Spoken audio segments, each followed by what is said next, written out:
Lindsey Chrismon. That's me. Thank you for joining me here. Thank you. It's a pleasure to have you on the show. Thanks for coming on. Oh, it's an honor to be here. Just for the people out there that don't know, we met today for the first time. Literally a couple of hours ago. Literally a couple of hours ago. And I was recommended, it was recommended to me that you have a very incredible story. And I'm very much looking forward to getting to know your story.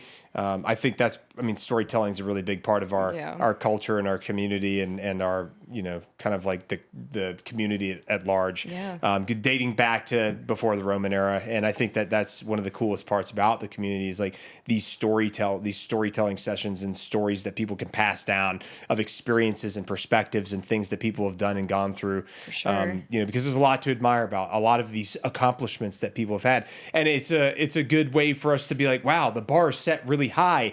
I can do better than where I'm at right now. Yes, please challenge everything. Yeah, exactly. And yes. so I'm very much looking forward to this. I appreciate you taking the time out of your schedule because you probably have plenty of other things you could be doing other than sitting here talking with me, who you probably also don't know. So I am grateful for you taking the time to come here, and I'm very much looking forward to getting into this. So, well, thank you. Before we go, I want to read off a very short bio, just to kind of give people an idea of who you are, just in case they aren't familiar, and then we'll get into it. So, All right, Lindsey Chrismon, a 2014 graduate of West Point and former first captain, made history as the first woman to ever fly the AH-6M Little Bird attack helicopter for the U.S. Army's 160th Special Operations, or 160th SOAR, right? SOAR, yeah.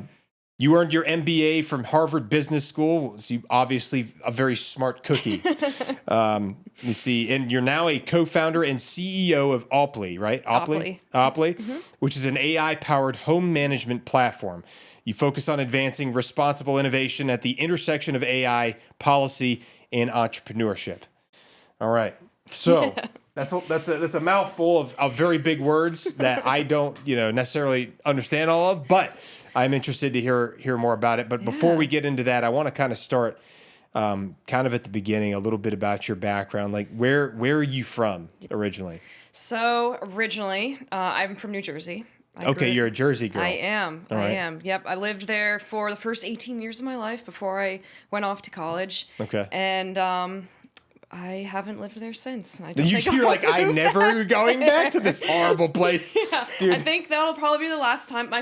Some of my family still lives in New Jersey. I live in Nashville now, and my parents moved to Nashville. My brother lives in Nashville. My one brother's stuck up in Long Island. He's got to get out of there. Dude, everybody lives in Nashville these days. It's the best. That's because it's the best. I think Theo Von lives there. Theo Von. I saw him at Zany's. Did you say hi to him? I mean, I was in the audience, obviously, but he drove his Tesla, his Cybertruck up, and I was like, hey. That's awesome. Yeah. I would love to meet him one day. He's hilarious, and also just like a super genuine, kind-hearted genius. Dude. Yeah, is what he is. Yeah, he's gone through a lot. I mean, he's had his drug problems and alcohol problems, and like now he just chews lots of gum and tells jokes, and it's funny as hell. It was like a very small stage at Zany's in Nashville. It was like maybe an audience of 30 to 50 people. We got super lucky. It was brand new, fresh content that he's never spoken about before. It was just kind of like practicing, running through it. Okay, and it was fucking hilarious. That's awesome. Like, we were rolling. It was great. Yeah. That's awesome. That guy can put on a show. Oh yeah, no, I've heard. I've never been. I haven't been to a comedy show. I don't think ever in my entire life because I probably work too much. But anyway, I've been to Nashville once. I need to go back and visit and just like check it out. I have a few friends that live up there, but let me know when you come by. I'll show you all the good bars, all the good spots to go. Yeah. Food is where I would at. I don't drink at all, but I do eat good food, especially when I'm on vacation. I haven't been on vacation in a while, but I definitely want to come back for the food for sure, so and maybe for a live show. Hot chicken is like our go-to. Hot chicken? Hot chicken is like Nashville's. Spicy chicken? Yeah, it's like spicy. It's a little bit of, I don't know what it is really. I'm not the biggest fan of it, but that's like what barbecue? we're known for. Barbecue's pretty big. Yeah. You got big barbecue up there? Yes. Okay. Yes. When did you move to Nashville? So I moved to Nashville proper in 2021. Oh, okay. Mm-hmm, all right, so it's just 3-4 years ago. Yeah, I was stationed when I was with the 160th. I was in Clarksville for a couple of years before that. So it's just an hour north. Okay. So we were kind of like traveling back and forth, my husband and I.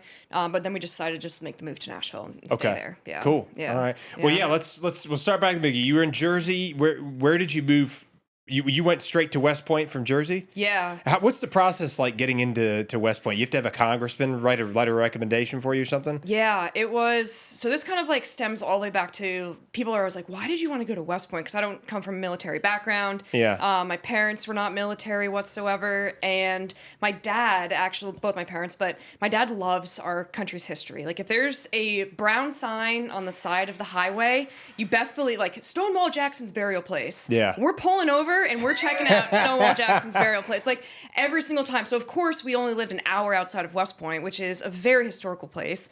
And so you were only an hour away? Only an hour away. Okay. Yep. And I was 11 at the time, and my parents brought my brothers and I up there, and I fell absolutely in love with everything that I saw. For whatever reason, like God whispered into my ear, it was, Lindsey, this is exactly where you need to be when you go to college.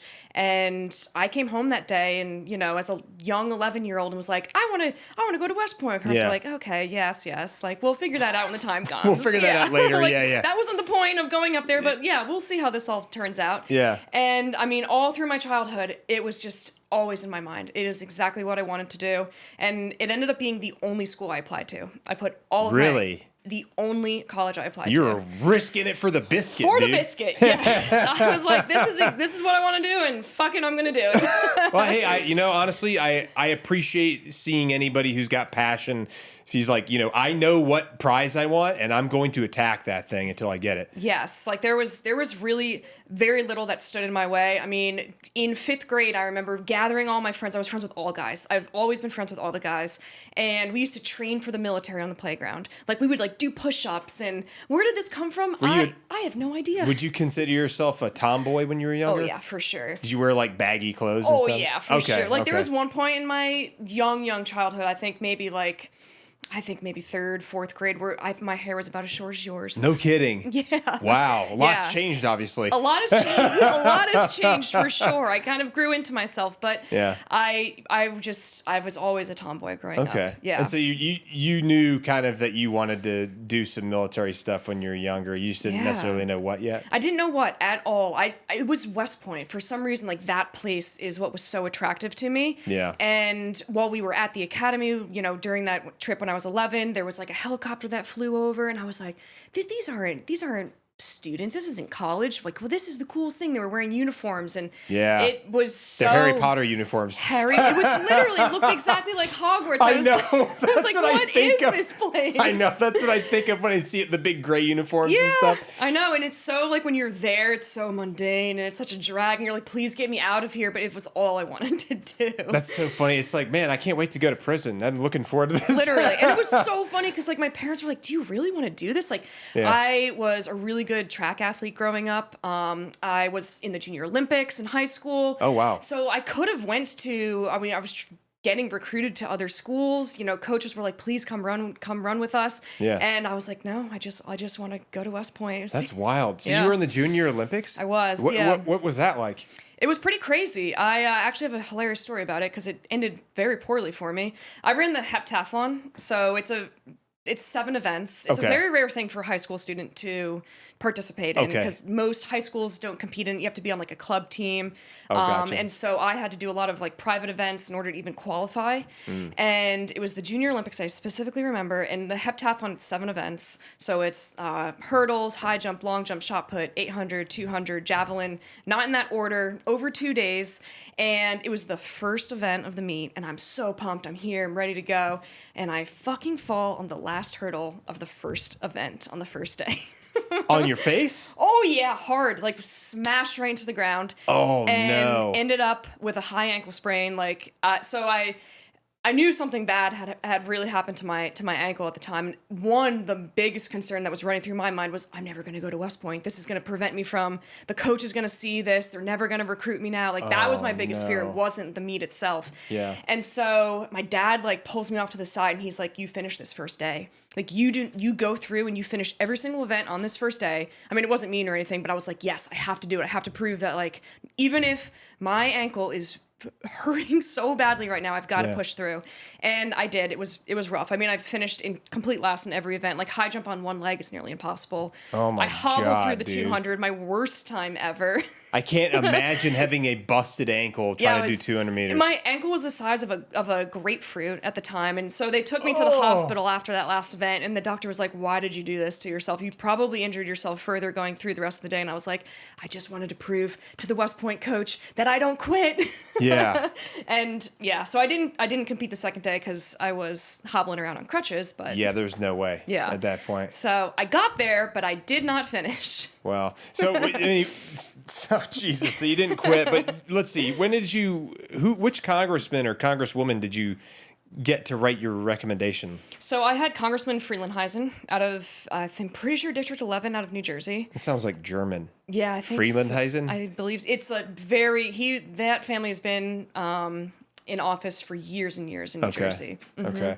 And so he wrote, how did that process look? Did you have to send him an email? Did you call their office? What did you have to do? Yeah, the process to be accepted into West Point is pretty complex. It's much different than obviously a normal college application process. The only reason I even guessed you had to have a congressman is because I know you do for the Naval Academy, which is probably very, just as complicated. It's essentially the same process. But I mean, you basically go through their entire interview process. So you put your packet in, they invite you for an interview. Yeah. I remember my interview clear as day. I didn't prepare as well as I had hoped to because they asked me, what branch do you want to go into? You know, in the Army, there's 19, maybe 20 branches now where it's infantry, aviation, ADA, field artillery. And I said, the Army. The branch is the Army, right? But I was applying to West Point, so obviously I was going to go into the Army. Yeah. But that's just a naiveness that I just didn't know. But I look back on that and I'm like, oh man, I probably should have prepared a little bit better. Yeah, but I wouldn't have known either because like when I think the word branch, even now, like having the time, I still think branch of service. Exactly. Yeah. So I mean, young 17-year-old me, looking back, it worked out. Obviously, it was completely fine. But all I wanted was West Point. I didn't really know that aviation was where I wanted to be. Like that was my calling until I got to the academy and started to learn about all of the different opportunities and jobs that the Army had to offer. So how did you get them to write your letter for that? Like to get in there, like the congressman? So you go through the whole interview process and they pick, I think, I could be wrong on this, but I think it's two individuals, two candidates that they sign for per district. Okay. And I was one of the two that they had pushed through the entire process to get the nomination from my congressman. And so you got the nomination from the congressman, that you sent it off to West Point, and then they selected you? Mm-hmm. Okay. Yep. Was it the same year? It was. Okay. Yep. And so what year? Pretty close together. Okay. What year did you actually begin attending So West it was Point, 2010 is when I started, because I graduated high school in 2010. 3 days later, I started Beast. What's Beast? Beast is like basic training, but for cadets. So Gotcha. it's basically a 6-week program where they transition you from a high school student into a cadet. They teach you basic riflemanship, how to make your bed properly, how to wear a uniform correctly. I mean, because it's just a bunch of goofballs coming out of high school, very similar, I would assume, to basic training. Yeah. And you got to square them away. You got to teach them, how to drill, how to march, how to say yes, sir, what the rank system is and all of that. Yeah. You got to establish that baseline, get everybody on the same page, same sheet of music. Exactly. Yeah. It's the indoctrination process, I guess you could call it. Yeah. Yeah. Okay. So you got over there, you went through your 6 weeks of Beast, and then you were there for 4 years, right? Yep. 4 full years. What did you major in while you were there? So while I was there, I majored in American politics. Wow. Which is so different. I never went to West Point thinking that. I'm a very math and science oriented person. I thought for sure I'm going to do engineering of some sort. And I had this one professor. He was my American politics.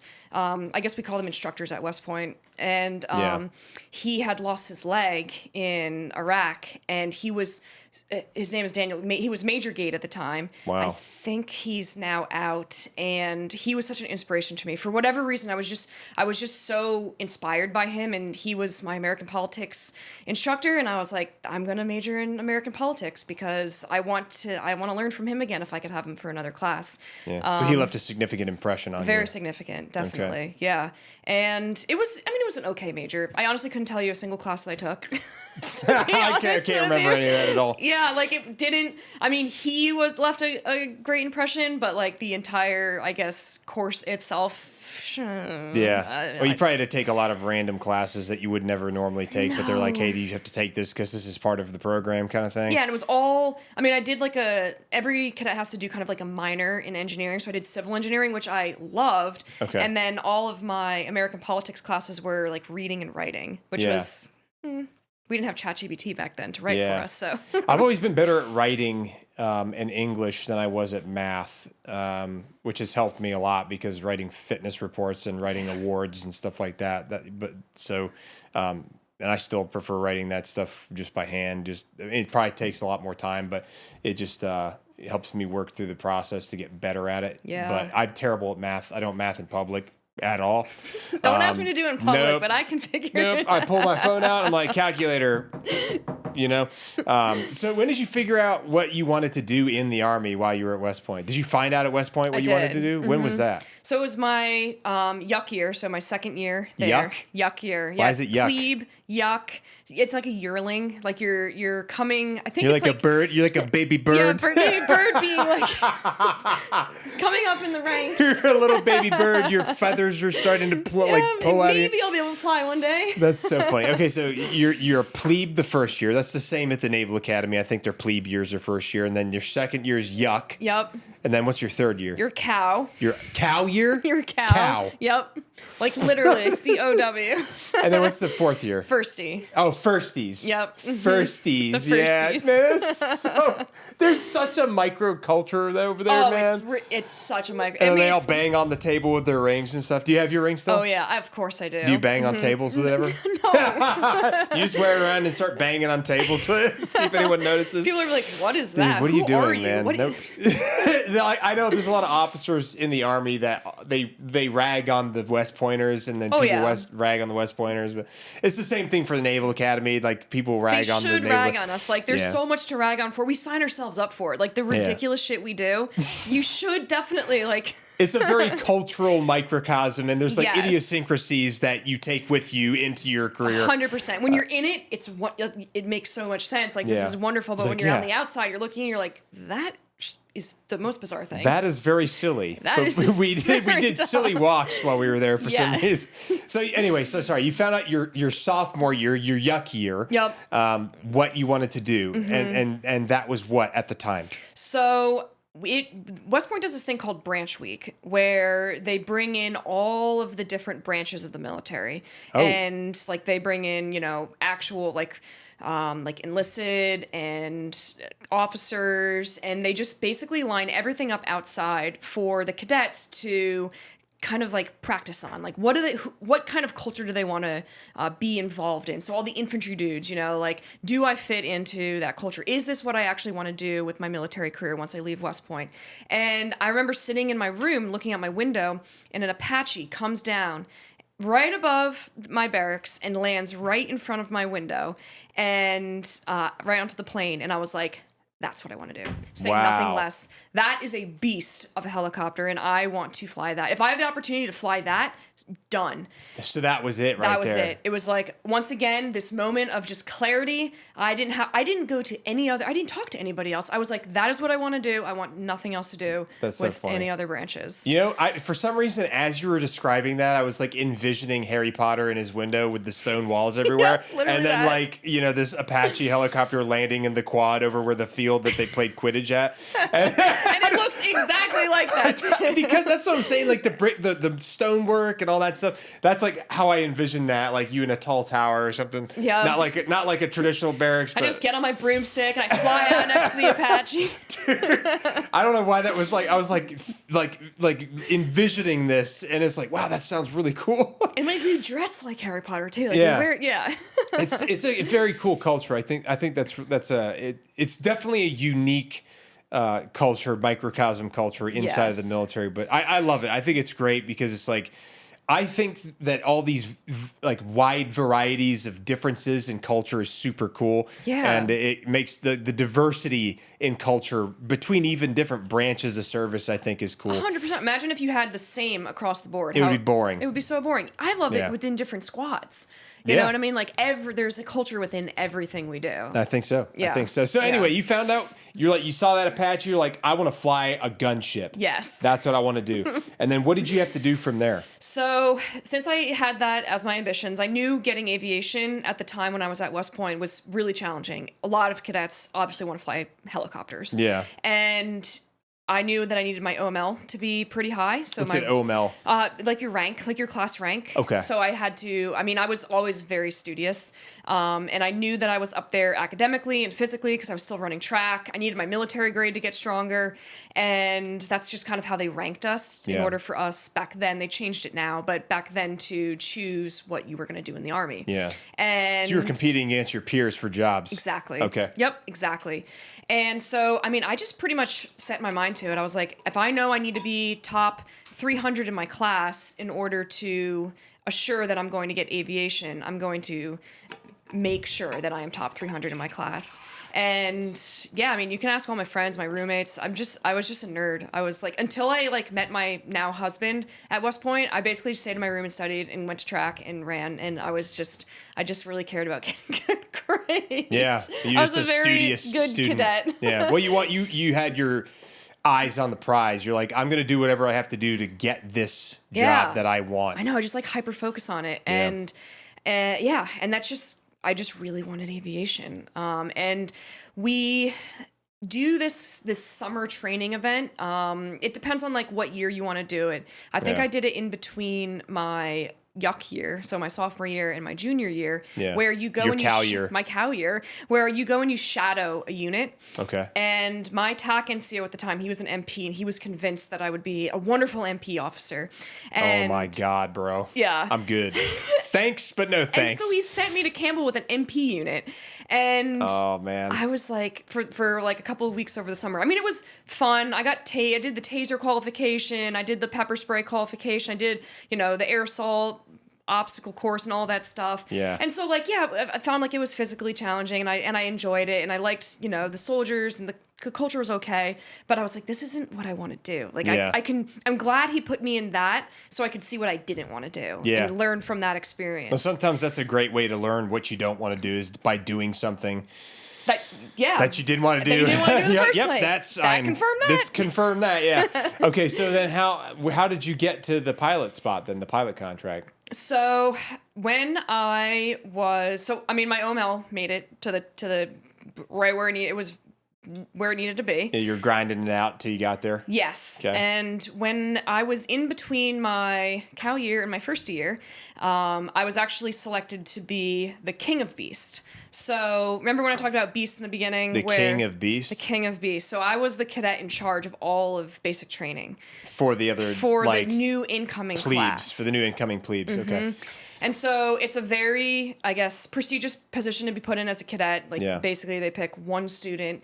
And there's a couple of key summer leader positions that the academy puts cadets into. And then they choose who the first captain is going to be based off of your performance in those positions. Oh, wow. And the first captain is, it's the highest ranking cadet at the academy. So you're the highest ranking cadet. Wow. Yeah. So I know it sounds super nerdy, and it obviously is very, very nerdy. It means something when you're at the academy, for sure. Yeah. Outside of the academy, everyone's exactly the same, so it doesn't matter outside. Yeah. But while you're in the academy, you're basically the face of the Corps. You set policies that influence every direction that the Corps is going to be taking. So you're basically the right-hand man or woman of the 3-star general who's the superintendent, or the 1-star who's the commandant. Yeah. They're putting you in very, very strenuous and stressful positions as a young person who is kind of just 22 years old or 21 years old. Yeah, exactly. And so I was running Beast, and I was in this pool of a couple of cadets to be selected for the first captain. And this whole story kind of leads into how I got aviation. It was because I guess I did a good job during that summer, even though I thought it was the most stressful time Yeah. ever. I had no idea what I was doing. Kind of, they just like, it felt like they just threw me into this position. And You felt like you were falling apart, but you were doing good. Yeah, exactly. I guess on the outside it looked like I was doing fine, but inside I was like, I don't know what the fuck I'm doing. I'm a wreck right now, guys. Yes. And so they chose me to be the first captain for the entire academic year as a firstie. Wow. So that definitely, I wasn't guaranteed the position of in aviation at that point, but yeah. I mean, I was the one who got to stand on stage and tell the entire class to like open their envelopes on branch night to read their what branch they were going to be working in, and just some like really, really incredible opportunities during that year that led to. So many more things down the line, but I mean, I met Madeleine Albright. I got to meet President Obama. There was, General Odierno and I were like on first name basis with each other, basically. Wow. Like, there were some just. I haven't heard that name in a very long time. I know. He was an incredible human. That's what everybody tells me. Incredible. Yeah. Actually, I had dinner with him one time, and I remember this question because he was like, no one has ever asked me this before. And I'm just this naive cadet, not a day in the Army. Yeah. And I just recognized how busy he was. He was always all over the place. He had a driver, and he was so important. And I asked him, I was like, when was the last time you and your wife just sat at home on a Friday night and ordered pizza and hung out like in your pajamas and didn't care about what was going on with the rest of the world? He was like, I can't remember the last time I've done that. That sounds like really nice. And he thanked me for like bringing him back down for like a split second back down into like what matters the most is just like taking time with those that you love. Yeah. And I don't know, I'll always remember him. Yeah. Yeah. I had a few friends that were pretty close with him that were, very senior service members back in the day, and they always spoke very highly of him. Yeah. Especially I've heard a lot of stories about a lot of different generals. Obviously, there's a lot of them, but I definitely remember hearing specifically stories about General Odierno being a great human being. Phenomenal. So, absolutely phenomenal. Well, anyway, so you founded you developed a lot of relationships with some very interesting people as a result of being in this position that you were appointed to essentially after performing well, and you presented everybody with what branch they were going to be going into. When did you find out what branch you were going to? As soon as everyone else opened their envelope, then I got the opportunity to open mine. As the last one. They're like, hey, good job. You're the last one to look. Now you can find out if you got aviation or not. And you did. And I did. Okay. Yeah, and I was very excited once again. Like it was almost the same as getting the acceptance letter to West Point. I was like, this is exactly what I wanted to do. And I was like, now I'm going to prove myself in this branch. Where did you go? So when did you graduated West Point in what, 2014? 2014. Okay, so you graduated West Point 2014. Then where did you go for your first school after that? So that was straight to flight school. Well, actually, I'm a psycho, and I took you get grad leave. You get like 60 days of grad leave. Basically, just take some time off after graduation. Yeah. And I went to air assault school. So I did air assault school. Of course you did. Of course I did. And everyone's listening to this podcast like, she's the worst. Do they really say air assault all the time like as a confirmation word, like instead of saying Roger, they say air assault. Air assault. Yeah, literally all the time. And it was honestly a challenging school. I wouldn't say it's like the hardest thing I've ever done, obviously, but it was, I thought like the sling load test it put me through the ringer. I mean, you have to really study for these things. I was watching my, peers left and right drop from air assault school, and I was like, wait a second, I thought this was like 100% pass rate. I didn't know this was as intense as it is. Yeah. And I was already airborne qualified because I had done that over the summer too. So I was just trying to like get as much, I guess, like real Army experience before I actually got into the real Army. Yeah, that's what I hear a lot of folks do. I've seen Naval Academy, what do they call them? I guess they call them midshipmen. Sorry. Mm-hmm. Yeah, Naval Academy midshipmen get their airborne wings. Yeah. When I'm like, what are you gonna ever do any air? You're not going to be. You're not going to recon. Yeah. You're gonna be in logistics. Yeah. But I mean, maybe some of them will. I don't know. But like, I didn't realize that was an opportunity that you guys had while you were in the academy or West Point or any of that stuff, which is cool. I think. Yeah, it's a good experience. I went going back a little bit between my plebe and yuck year, so freshman and sophomore. So I was brand new to all of this. I had no idea what was going on. And airborne school was, it was intimidating because I was just like a little nobody who was just terrified of everything. Like, yes, sir, I don't know. Okay, I'll jump out of the plane. They were probably like, oh my God, for the love of Christ, there's a West Pointer here. Nobody talk to her. Don't say anything inappropriate to her, please. Yes, we all lived like in the barracks there, like down at Fort Benning. It was like my first time other than at West Point on like a real military installation. How old were you? 18. Okay, you were 18. Okay, yeah. I guess that makes sense. Yeah, because you'd be over 18 to get into school at that point. Well, okay. Anyway, so you went to air assault school during that 60-day block leave that you get after you graduate West Point. And then after you got done with air assault, where'd you go? So then I went straight to Fort Rucker. Alabama. Yep. Yeah. And started flight school. Right there in Fort Rucker. Yep. And that's where all the rotary wing school is? It is. Okay. And what does that school look like from start to finish? It looks completely different for every single person that goes through. Based on the airframe that you're doing. Yeah. So for me, it was about a two-year or so experience. I ended up rupturing my eardrum while I was in flight school, so I got held back a little bit. Rupturing your eardrum? I know. Doing crazy. what? I wasn't even flying. I was actually laying on my couch, and my eardrum just exploded. And laying on your couch and it just blew out? Yeah. I had like a little bit of a head cold. I don't know. There must have been something else going on, but I did. That's so crazy. I know. You're just chilling on your couch and your eardrum ruptured. And it hurt like fucking hell. And I was like, oh my God, this is not right. I got a little dizzy and everything. Yeah. So obviously I went to the doctor and they're like, yeah, you have a puncture in your eardrum there. And I was like, what does this mean? Possibly, they never told you what they thought caused it? No idea. That's so random. So random. But I guess like, so you get to Fort Rucker and you get in process obviously. And then it depends on like how, like for us, we did BOLIC, which is like basic officer leadership course. Okay. So it's a bunch of West Pointers, ROTC guys just transitioning from like being cadets into becoming officers at that point, learning how to do OERs. Course. Yeah. And those types of things, a lot of paperwork, admin. And then we went to SEER school, which was my favorite school in the Army. Where'd you get to SEER school? It was at Rucker. You went to SEER school at Rucker. Okay. And so that's a 3-week course. Great. I learned a lot. Like it sucked. Like there were days I went without sleeping or eating. I was hallucinating. I would definitely do it again. Did you, one of the common things I've heard from a lot of guys that went through, SEER school was that they would oftentimes like be physically abusive with the females to 100%. get under the skin of the males. Yes. Did you find that happening to you while you were there? Oh yeah. Like it was for sure. I was like one of 2 women in my entire class that was going through. Oh, bro. Oh yeah, we got the shit beaten out of us. Like one time I got hit so hard that I had no idea it was coming because they hit you, and I just was not prepared for it, and it knocked me right out. Knocked you right out. Knocked me straight to the ground. And like I came to with like a medic over me being like, academic situation, this isn't supposed to happen. And I was like, what the academic situation, this isn't supposed to happen? Yeah, like, oh my God. They're like ceasefire green, like, index.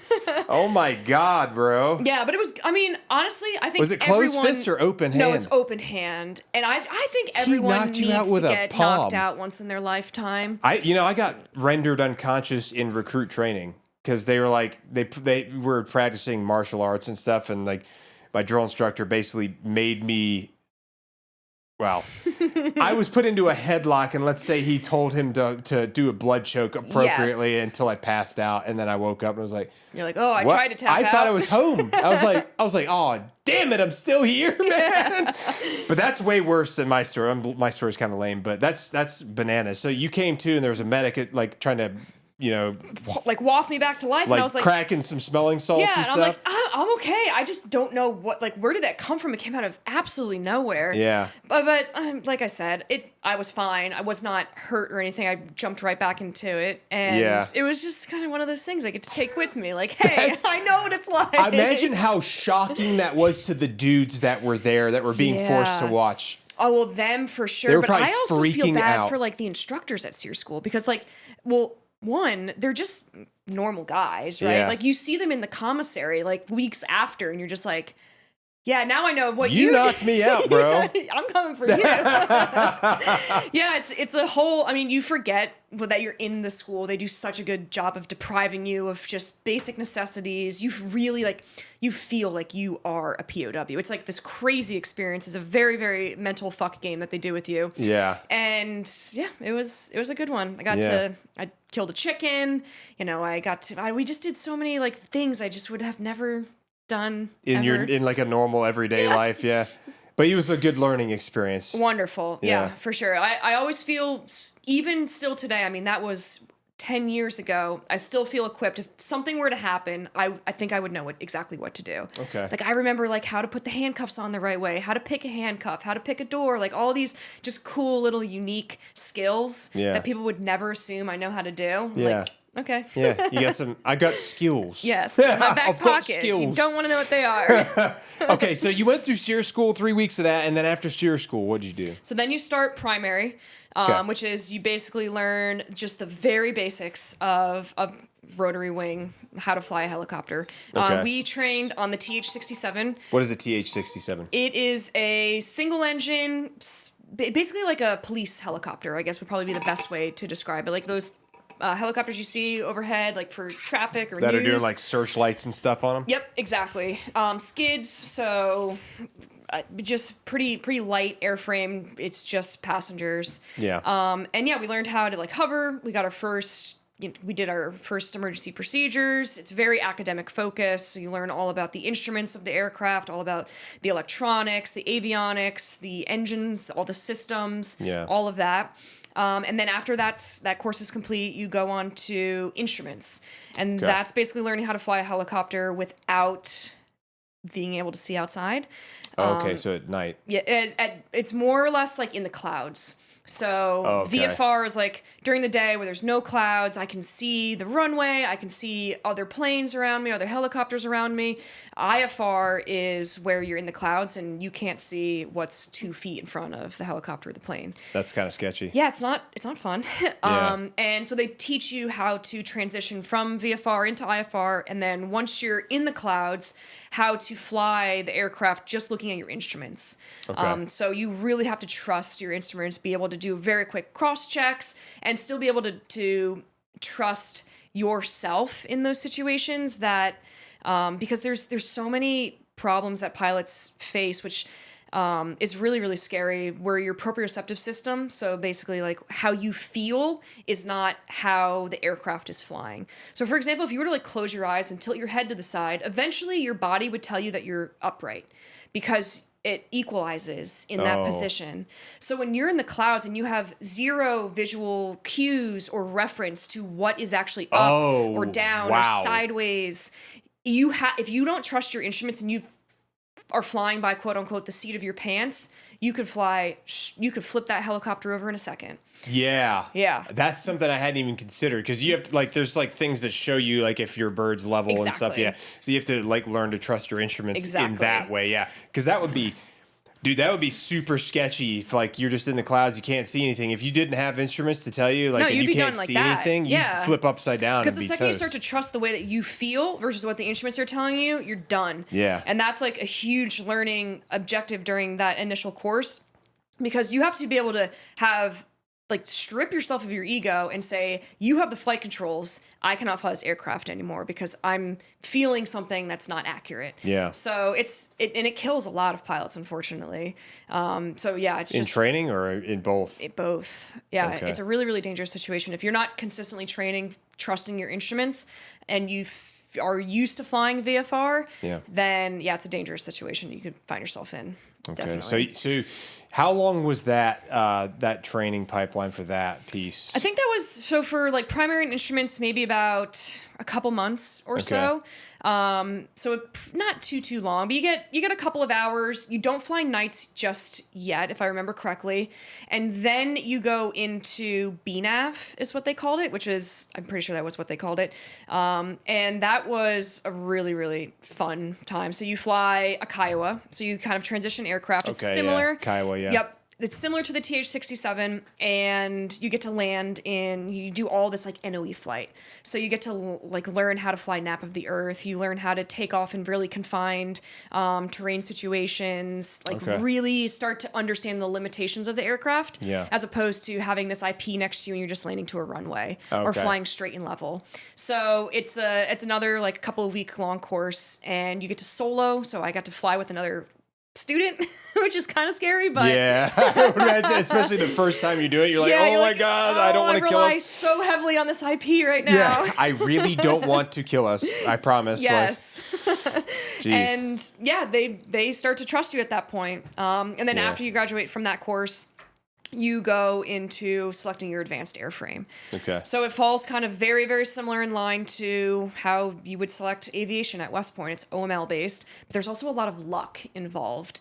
So when I had started primary, before I had ruptured my eardrum, I was with a class. Yeah. And when I ruptured my eardrum, I had to be held back because I had to heal. And so my original class went on. And you know how badly I wanted to fly Apaches. My original class, when they got to selection, because they were ahead of me, I was now a couple of classes back, the entire class got Apache helicopters. The whole class? The whole class. Oh, man. And so, because at least how they did it back then, every single class was a complete different, it was basically needs of the Army. So there could be all Chinooks, it could be 2 Chinooks, 3 Blackhawks, and 2 Apaches, whatever it is. So you don't know going into it. You got to the point where you're able to pick your advanced airframe, sort of? Mm-hmm. And how did that work? So it was OML based once again, so it was all ranks. Like number 1 in the class got the first pick at whatever airframe were available. Okay. So I was so bummed to see all of my buddies from my original class all get Apaches. Now they all didn't want Apaches, but selfishly I was like, damn, that was my class. Like I didn't even have to try in flight school and I would have gotten to fly the aircraft I wanted. But yeah, I was I think second in my class, in my primary class. Okay, so you crushed it. I got to pick Apaches, thank God. Oh, you did? Okay. Yeah. Oh, thank God. All right. Yes. So, I mean, that would have been a rough day. There would have been depression. Something. There would have been major depression. Yes, I would have been very conflicted as to like what have I gotten myself into. Oh man. But yeah, I got the Apache. Wonderful day. And after you select your advanced airframe, you basically just go into your advanced airframe course. Which is where? It's at Fort Rucker. It's at Fort Rucker too? Okay, you just roll right into it? Roll right into it. Yep. How long was that course? So that was another about 6 months or so. 6 months of flying Apaches? Mm-hmm. Okay. Mm-hmm. Wow, that's a pretty decent amount of time. So I'm sure, just for the sake of time, because I want to be able to get into like some of the things you experienced in your actual career and like the 160th stuff too. Yeah. So you went through 6 months to become an Apache pilot. Mm-hmm. You qualified as an Apache pilot. You graduated. Yep. And then how soon after you graduated that 6 month period did you start actually flying Apaches? Like the next day. Okay. Yeah. So you graduate as a qualified aviator in that airframe. And then I had selected to go to Fort Bliss in El Paso. In Texas. Mm-hmm. Okay, Fort Bliss. Gotcha. Mm-hmm. Okay. It's not anywhere that anyone strives to go to, but my now husband was there, and I was like, yeah, I definitely want to go where your where West Gabe Point is. husband that you met at West Point. Yep. Oh man, it's a tale as old as time, I imagine. He's perfect. Just 2 firsties falling in love. Yeah, funny stories there. I'm sure. So anyway, you got to Fort Bliss, and what unit were you in originally when you got there? So I was with 36 Cav.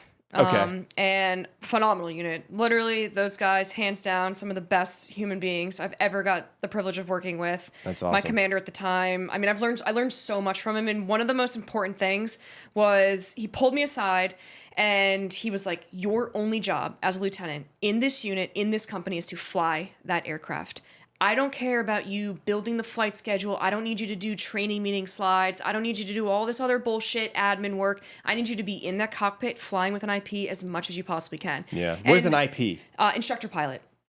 With an instructor pilot. Who now you still had instructor pilots flying with you? So it kind of like through like the first couple of months, you have to like basically go up a certain different types of like rank, I guess, until you become, it's called RL1, readiness level 1. Okay. And then when you're RL1, you don't have to fly with an IP anymore. Okay, so that's just required after a certain number of flight hours or up to a certain number of flight hours? You have to like hit certain like metrics, and then once you hit those certain ones, you're good to go. Okay. And so yeah, fly with the IP for as much as you possibly can, but then it's always good to fly with an IP because they They can do emergency procedures. They can put you in these like uncomfortable situations that you have to figure out how to get out of. Yeah. They're like the real pros in the aircraft. Like they really know what they're doing. Yeah. And so it was just a privilege to be under the command of someone who pushed me to fly as much and as hard as I did, because typically what you see in aviation is a commander that just wants lieutenants to do the admin work. Yeah. And I was just I flew more hours in that unit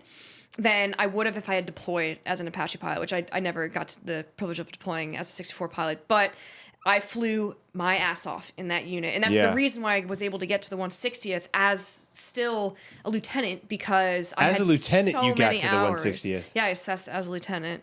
Because of all the hours? Mm-hmm. Yeah, Wow. because they pushed me. I was flying that aircraft day in and day out. Like I had made pilot in command. I had made air mission commander.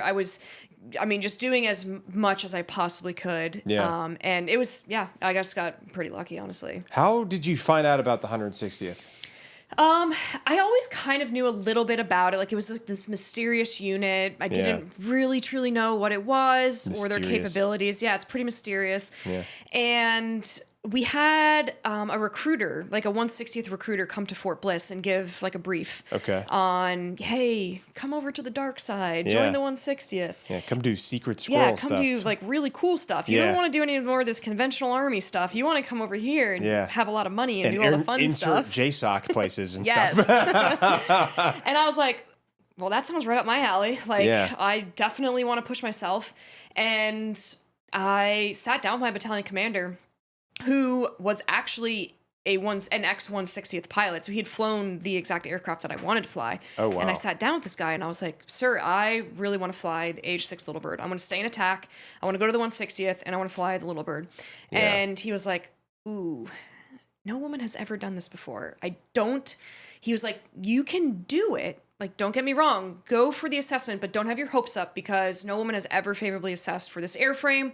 It's incredibly challenging. It's very physically demanding. The company is just a bunch of grunt dudes that, like, it's just like so aggressive. Yeah. And does the Little Bird have like weapons? Yeah, the one that I flew did. Mm-hmm. Okay. So there's two variants. There's the AH-6, which is the attack variant, which is what I flew. Okay. And then there's the MH-6, which is the assault platform, which carries the dudes. Okay, they did, which you drop dudes off, you insert them real quick, like in the movie Black Hawk Down when they're getting 100%. dropped off. Okay, yeah. Yep. That makes sense. Okay, so you wanted to get the one with guns on it. Yes. So you could shoot stuff. So I could still keep flying an attack airframe. I love shooting. I was a good shot. Like, I got Top Gun as an Apache pilot. Oh, wow. I mean, I enjoyed it. I really did. Okay. I just loved everything about it. The like power and force behind the aircraft. Some serious power behind that. Yeah. It was badass. And he didn't discourage me from going for it, but it was a pretty much, you're not going to get it. So be okay,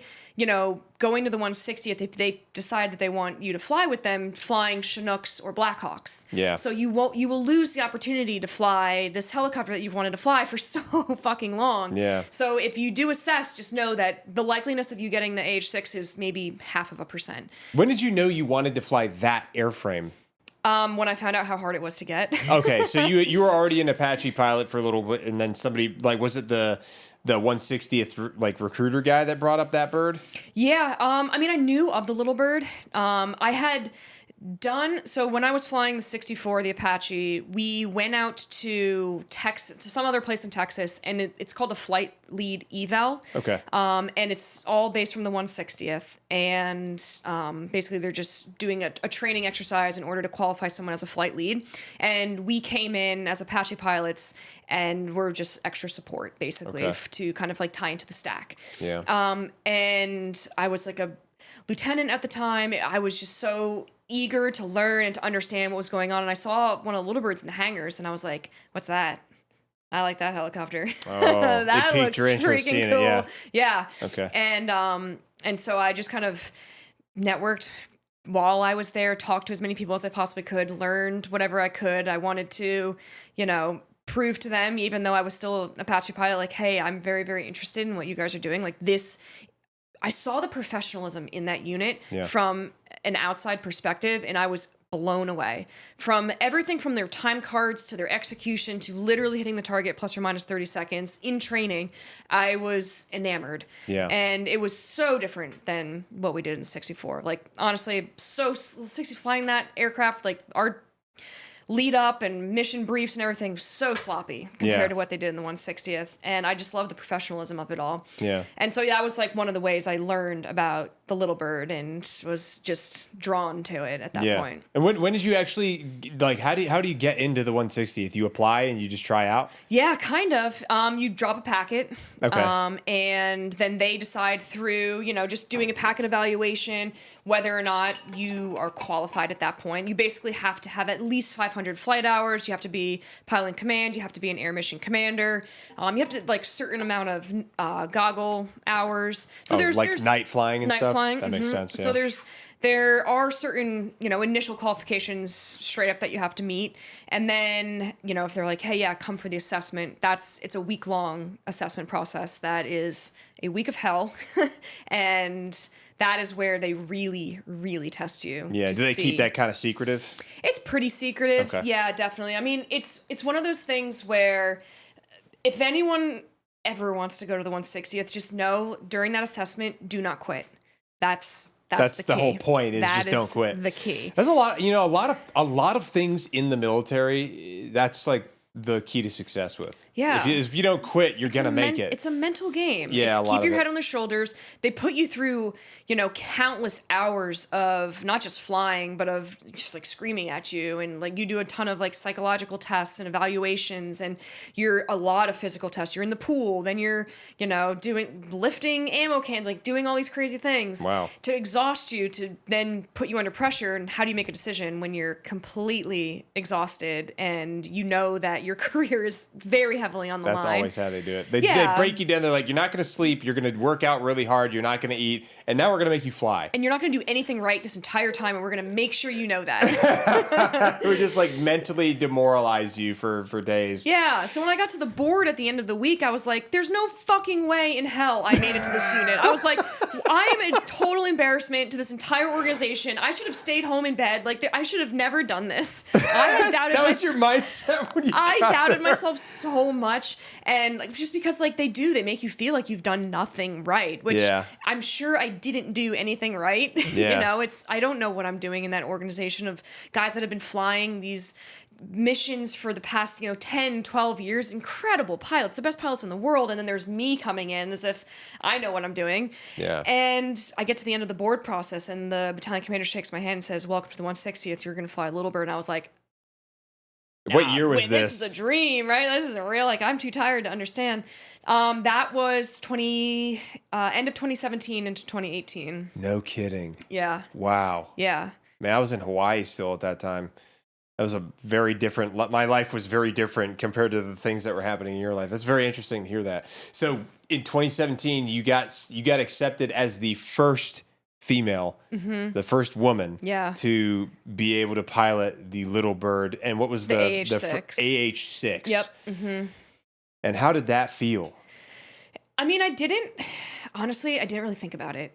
It wasn't like I wasn't going into the organization to be the first woman to do this. Like, that's just what I wanted to do. I wanted to fly that aircraft. Yeah. I didn't think about all of the, I guess, challenges that would come with it. I was like, we'll figure those out when we get there. Yeah. I knew that there were a lot of eyes on me. It's similar in a sense to like the first women that graduated from Ranger School. It was much more like secret thing. It wasn't as public. Like, they made that very, like, everyone knew about them. Yeah. And I really appreciated that. Like, I did the 160th as a very, very professional organization, right? So they're not going to boast about, oh, we have a woman that's flying this, because it doesn't matter what your gender is. If you can fly the aircraft, you got selected based on merit. Exactly. And based on performance. Exactly. And you probably didn't want the notoriety you didn't want the attention for it. You just wanted to do it. Not at all. So like, it was not a deal at all and it was never a deal. But there were challenges that came with it for sure. Yeah. I mean, there were simple things like the helmet, like nothing fit me. Really? Yeah, like everything was built for men, obviously. And then Which is fine. Like, I can adapt. That doesn't matter. Like, we didn't even have a woman's restroom in the hangar. So, like, they had to, like, the guys were like, fucking hell, Lynn's like, yeah, you're taking our bathroom now. I'm like, guys, I'll pee in here with you. I don't care. Like, that's so you funny. just pretend that I'm one of you. It does not matter that I have long hair. Like, whatever it is. Like, yeah, it was, I mean, I love the guys to death. It turned out to be my best friends in the entire world. But yeah, at first, like, for sure, there's definitely challenges coming because everyone's looking at you like, who is that? Like, yeah. What is this? Yeah. Yeah. This is probably, well, I mean, it's new territory, man. You're breaking new ground on something. Yeah. I mean, there were so many instances, like, going on deployments and stuff where it was like, it's just weird. It's just a weird dynamic. They just never had a chick with them before, ever. Yeah. And after I left, there still hasn't been another woman that has favorably assessed. No kidding. Yeah. Yep. That's crazy, even till now. I know. Well, it's a lot of it came down to, like, the physical component of the assessment. Yeah. And it's also, like, a lot of women have assessed, but you need to have the 160th does a really good job of making sure that the people that fly in the organization have a strong reputation. You can't come into the 160th with a poor reputation. Okay. And I'm sure women in the military oftentimes find themselves in situations that are maybe like the source of rumors or whatever it is. Yeah, and it's a tough thing. It's a tough thing to navigate being a woman in the military. It's a whole extra layer of complexity for sure. Yeah, so that also plays a role in it. You got to come in with a very, very clean slate. You have to have really solid recommendations from your previous chain of command, from all of your previous IPs, from everyone that you've worked with. Like, you have always had to have been a professional in order to get into that organization. Makes sense. So I think that kind of plays a role as well. Yeah. But yeah, it was different. So you got selected. So let's see. Once you got picked for that, when was the first time you finally deployed with them? So that was a little later, actually, because COVID hit, and COVID kind of slowed a lot of things down. I had one of my best buddies. He was stuck over in Afghanistan. Like, I was supposed to replace him, and our deployments are short. Like, we do like 30, 60-day rotations unless there's a blowout. Like a no-notice deployment. Yeah. And so they're like short, quick rotations. And man, I think he got stuck over there for months, like 6 months or something crazy. Wow. And he was only supposed to be there for like 30, 60 days. Yeah. And you're not like prepared for that. It's kind of a drag. But then finally we got in country. So it was like kind of a slower time. It was, I mean, we still did some stuff, which was awesome, but it was different. I mean, and where did you go? I was at Dwyer. Oh, you went to Dwyer. Mm-hmm. Okay, so I had a lot of Marine friends that went to Dwyer. Nice. Yeah. That was like a big spot where a lot of people would go. Yeah. Did you fly into Bagram, I guess, originally in the beginning? No, we flew, I'm pretty sure, I mean, we were, from what I remember, it was just straight into Dwyer. Straight into Dwyer from like Kyrgyzstan or something like that? Yeah, because we had all of our aircraft on the C-17 with us and stuff. So it was all on the C-17. We just did rotations. Okay. Yeah. And just for folks that don't know, like, are you allowed to say like you worked with Delta Force? You can't say that stuff. I mean, we have customers that we fly with. You have customers that that's how they call it. Wow. I think the 160th is known for being like the folks that fly around some extremely tier one assets is that's how you guys refer to them. Mm-hmm. Okay, so you can interpret that however you want. If you look at the movie Black Hawk Down, for example, all of the guys that were flying around, the little birds that were flying around, the Delta Force operators in Mogadishu were 160th dudes. So imagine then me coming in also as the only woman ever. Yeah, doing the same thing in a different country, different mission, different people, different names. With crazy individuals. And how did you do?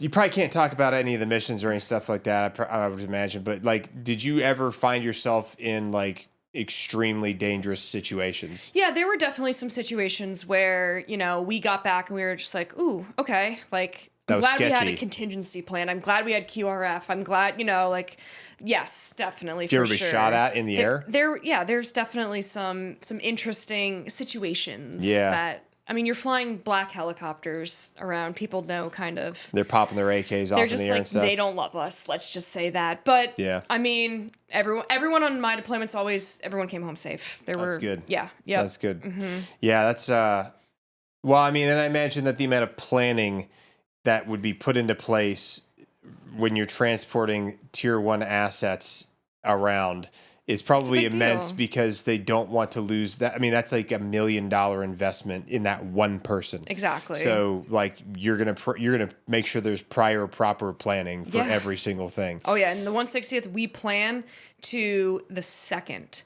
Like literally to like the millisecond on things. It's that precise. Wow. And it's not even just deployments. I mean, even our train ups to a deployment or to an operation. Like seconds to when you're going to arrive exactly this on minute, target. this hour, this second. Yep. To the like the poundage of fuel that we have in the aircraft is burned at a specific rate that we have to track, so we know exactly at what point in time, based off of what ammo we have, when we have to return to the FARP and how we're going to execute that. There's so many intricate details that that's insane to think about. Yeah. Wow. So it's that detailed, the type precise. of planning. That's precise. Mm-hmm. And it's, I mean, being in the 160th, it's complete graduate level. It's very, very different than the conventional. Varsity. It's, yes. It is varsity level, like it is flying like NFL, stuff. MLB, whatever it is, like the highest tier. Yeah, you have to know exactly what's going on at all times. 100%. Like the second you have a lapse in judgment or you get disoriented or you misjudge a direction or something that came over the radio, you have like 15 freaking radios going on at once. Like there are so many pieces of detail that you have got to keep straight in your mind at one time. Have you ever had to fly casualties? No, I never flew people.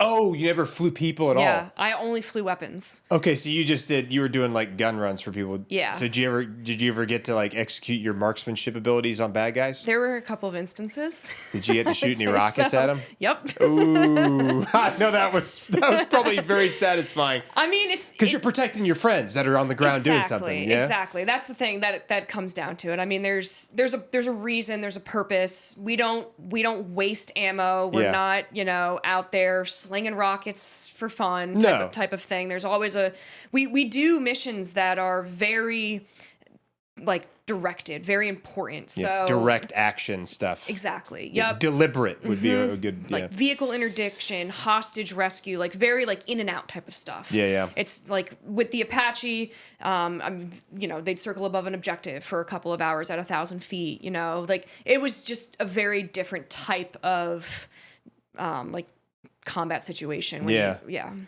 What do you think the coolest thing you ever did was as a little bird pilot with guns on? I can't say. Oh, you can't say? I mean, I guess like the coolest thing that I could say. Yeah. Man, we did some in your mind, really just like a good cool memory stuff. you have. That's really cool. Yeah. Let me think. Obviously, it sounds kind of corny, but the people that I worked with. Okay. Like, we are degenerates. Like, I'm talking like groups of professional aviators.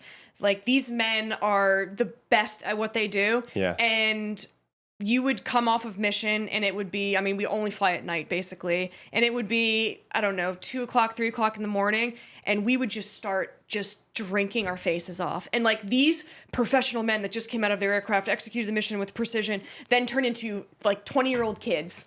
And like, Jesus. I absolutely loved the debauchery that would go on. Oh, like I'm sure. During that is probably some of my best memories of just hanging out with these guys and like getting to know them as real people. Yeah. And just phenomenal human beings. I mean, we called ourselves like the Lost Boys, you know what I mean? Like, there's just like never grow up type of thing. Yeah. I guess I'm not anymore because I had to leave. Well, I didn't have to leave, but I decided to leave and grew up a little bit. But yeah. I just always think back to those times and I'm just like, man, I miss it. Well, the camaraderie was definitely real, for sure. Huge, yeah. And then I guess like in terms of like a cool... there was one mission in Afghanistan where we were conducting an airfield seizure. Airfield seizure. Mm-hmm. Okay. And so basically what we were doing was regaining the airfield from Taliban control, regaining it back to the local population. And that was a pretty intense day. It's like hairy. Yeah, it was just really long. I was the air mission commander, which I found to be quite interesting because I was one of the more junior individuals. I think it was, I found myself with a lot of responsibility during that time. Right. And there were just like a couple of situations where, you didn't know if the vehicle that was approaching the airfield was going to have a guy pull out an RPG from the bed of his trunk. Like, just a lot of like situations where you just had to keep your eye on it, and it was like, do we engage? Do we not? Like, what do we do here? And you just have to be comfortable making really tough decisions with very little bits of information. So that was I don't want to say it was like a cool time, you know, but I mean, I learned a lot. But it's very intense, probably, because you're making like split-second decisions that you have to be on top of, because you got guys on the ground that are executing a certain task. Yeah. And you have to be ready to protect them, essentially. In any instance, exactly. And there's only 2 of us up there. I mean, 2 little birds. That's it. That's what's up there. So providing, you know, whatever support, protection that the ground guys needed. So. And that was, what year were you in Afghanistan for? So that was 2021. 2021 you were there? I want to say, yeah. Really? Mm-hmm. Was that your first deployment to CENTCOM? Yeah. Oh, wow. Mm-hmm. Man, that's a long time from when you started to when you finally got out there, but you stuck with it and you got out there, and then you were doing some like cool guy shit. Then it was cool. Yeah, you're doing cool guy shit. Yeah. That's cool though, because like you stuck with it, and eventually you did get that experience. You know, one of the problems, or not problems, but one of the things that a lot of folks from my peer group experienced, just because. So my first 5 years I spent in the conventional infantry in the Marine Corps, and most guys that I knew that were in my peer group that got to the Fleet Marine Force were like, I'm joining the Marine Corps infantry because I want to experience combat. I want to go to Afghanistan. All of my big brother's friends all went to Afghanistan or whatever. But by the time I got to the Fleet in 2014, the unit that I was with at the time in Hawaii, 3rd Marine Division, was no longer going to CENTCOM for deployments. They were going to PACOM exclusively. Yeah. They had already kind of transitioned to a different mission, different purpose. And the people that were going to CENTCOM were like East Coast units. And so now, granted, the things they were doing over there wasn't like super crazy. It was mostly just standing post. Right. Because there wasn't a lot going on. Yeah, it started to dwindle down. It was way less. Yeah. It was dialed way back from like 2010, 11, 12 type stuff. Oh, for sure. But like that's the tough thing for a lot of guys that I was serving with in those years was the fact that, you know, all these guys joined the infantry so they could go experience combat, and they could deliver, you know, belt-fed discontent on the nation's enemies over there. And they just ended up training to go train somewhere else, and they never got to actually do their job. Yeah. And that's tough, because then you a lot of those guys left service feeling like, what did I even do? Did I do anything worthwhile? Which is such a bummer. Like, they shouldn't feel like that, because they really, what it comes down to is you signed up for it. You volunteered to join the Army with the intent to deploy. Or whatever branch you're in, Just because you didn't, it doesn't mean that you didn't serve. Or that exactly. You're not. That mindset. I think it's gonna shift. It's gonna come around. It's just because I think of how aggressive the wars were, you know, in that time frame early on, and then things started to become a little bit calmer, I guess, in certain situations. And so, it causes a little bit of rift between the 2 generations. Yeah. And now imagine you know, they're not other than just like 1Z, 2Z deployments. Here and there, Yeah. There's nothing major, you know. They might go sit in Kuwait. Yeah, or they might sit on a boat off the coast of Venezuela. Potentially. Yeah. Just saying, like the 20-second mute right now. But anyway, so you did this deployment in 2021, and overall experience, what would you say overall experience was from that whole thing? Like, good lessons learned? Yeah. Everything you'd hoped for as a 160th pilot? Yeah, for sure. I mean, I wouldn't trade anything for the entire world. I would do it all over again. Would I do things differently? You know, hindsight, of course, everyone wants to do things differently if they have the opportunity to. But I still think, you know, I was there for about 6 years. And at 160th? Mm-hmm. Okay. From like the start of training, because you have to do green platoon, which is pretty brutal. And then you go into your unit. So I got into BCO. What's green platoon? It's basically your like OTC equivalent. So it's which is your, what? your train up. Your train up? Your train up. Oh, it's like a workup. Yeah, exactly. Okay. Your train up to become like to actually get into the unit itself. Because like okay. if you think about it, I've never flown Little Bird before. I was coming off of the Apache, so I had to relearn an entire new aircraft before I got assigned to BECO. Okay. Yep. And that's where you learned how to fly that? Exactly. Was in Green Team? In Green Platoon, yep. Or Green Platoon. Green Team. So it's really, really small. I mean, they only accept a couple of new pilots every year or so. And so you're basically like one-on-one with an instructor and you just train your ass off to fly this helicopter. Yeah. Well, you obviously worked your ass off to get to every one of these positions that you got to. And plus setting not a world record is the wrong word for it, but just like kind of being the first to do something. Yeah. The first ever of human race. Just go for it. To be a Little Bird airframe. What's the airframe called again? The AH-6. The AH-6. The first woman AH-6 pilot in 160th. Yeah. Like that is a historical fact that will get written down in history books eventually. If it which isn't is already. crazy to think about. That your name is going to be in a history book somewhere. Yeah, which is nuts. And I mean, very honored and privileged to have that, I guess, title. But I think it like also just like I was the first woman female, first captain. Yeah. When I was back at West Point. So like I was always kind of just like putting myself in these like weird positions, right? Breaking but I think ground. These opportunities and these like challenges that I had presented to myself, what it allowed me to do was to be able to trust my judgment. And I think transitioning out of the military, going to Harvard, starting this company is really one of the reasons why I feel confident doing those types of things. I'm actually not a very confident person.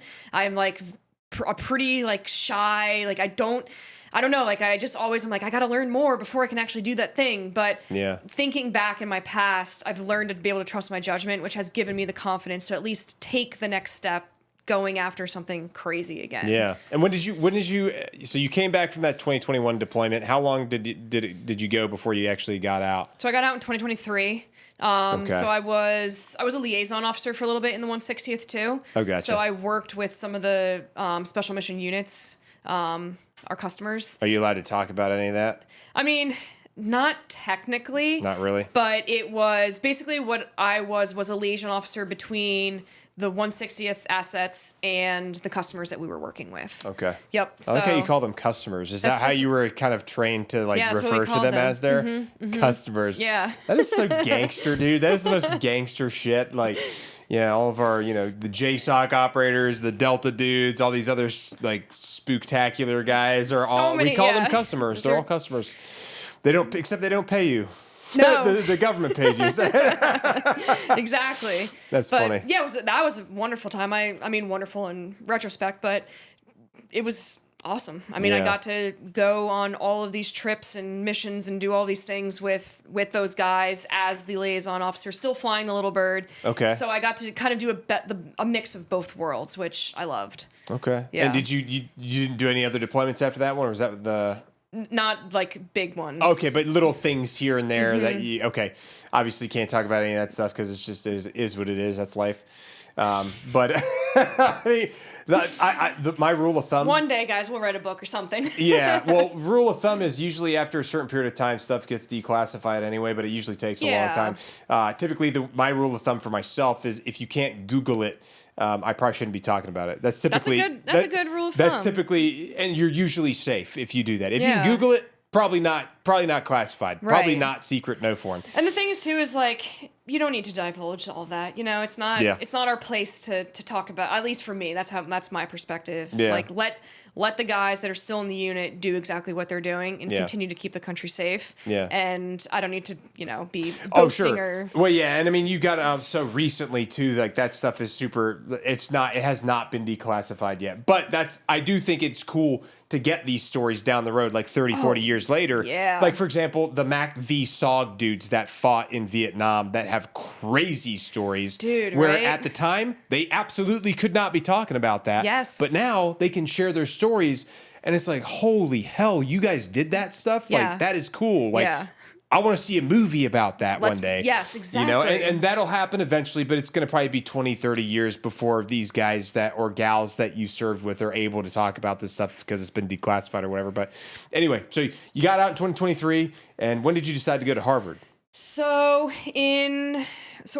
early, a little earlier than that, my husband had gotten out, and he'd started a business in restoration. So like remediating residential properties, water, fire, mold. He was like, I do not want to go into corporate America. I want to start something. I don't blame him. I want to start something myself. I want to be my own boss. So literally, it was like him and a truck cleaning up people's shit out of hoarding houses. Hoarding houses? Yeah. And then reselling them or something? Exactly, yep. So like it was a really, really lucrative business was doing really, really well. Yeah.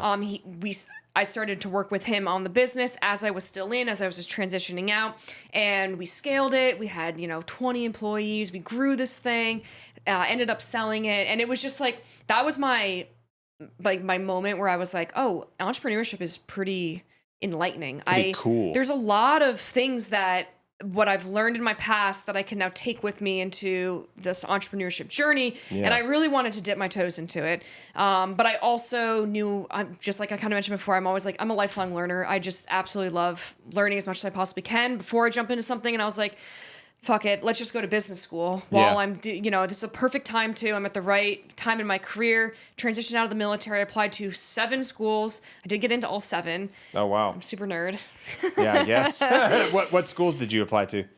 So Harvard, MIT, Yale, Booth, Kellogg, Columbia. Jesus. All of the Ivy League schools. Wharton. You're shooting for the stars. Yeah. And you got selected for Harvard, so you're like, I'm going there. I'm going to Harvard. That was my goal. That was the reach school, the school that I really, really wanted to go to. And then you majored in business administration there? Yes. Okay. Yep. So I got my MBA, and that was pretty much the catalyst of Opley, of what we're building today, because, while I was there, I had the time and the ability to really focus on what problems do I want to solve in this space, because we were already in the home services space. Yeah. We were going in all of these homeowners' homes, thousands of homes with these poor people that were just dealing with these catastrophic losses. I mean, homes catching on fire, elderly individuals who hadn't cleaned out their dryer vent in a couple of years in their home, just all of these problems, water heaters literally exploding, massive, Jesus. You get a little bit of roof damage, and then all of a sudden you have your roof collapses because you have no idea because you don't get anything inspected. Like all these big problems that people were going through. And we recognized that 50% or more, you could have been prevented if people just knew what to do and when to do it. And especially coming out of the military at the time, we had 3 properties of our own. We had the house we were living in, a primary residence. We had a long-term rental and an Airbnb. We were managing all these properties, and that's stressful. It was just the maintenance on these things was a full-time job. Yeah. We're there has got to be a solution that's not Angie's, that's not Thumbtack, because everything that's out there is just reactive. The homeowner's reactive. We wait till it breaks and then we go and fix it. So I took this problem of how do we really reconstruct this homeowner mindset, and how do we use technology where it is today to create a platform for homeowners so that it tells you what to do and when to do it. And you now, just like you order on Amazon or you're ordering on DoorDash, it's one click and it's at your doorstep. Yeah. Why is taking care of your home not as easy as that? Yeah. And so, I worked out of the Harvard Innovations Lab and on this problem, talked to as many mentors as I possibly could, and just took those 2 years to launch the company. And we raised 2 rounds of institutional capital, and our team now is at 10, about to be 11, starting here soon. And we're just literally off to the races in this AI world that's kind of crazy. And it's always changing. Yeah. AI is, it's funny. I first started seeing AI stuff pop up. Really, AI has been around for a long time because the algorithm for social media is all technically AI. But it really started making a really big appearance, I would say, in 2022, 23, 24. And over the past 2 years, it's blown up. Oh, yeah. As far as how it's being integrated with different various areas of society. Whether it be medical industry, military, so many applications. Everybody's got an application for it. And I'm concerned about relying on it too much, but I think that the key is using it for rudimentary administrative tasks that you don't necessarily need as much human oversight in. Is good.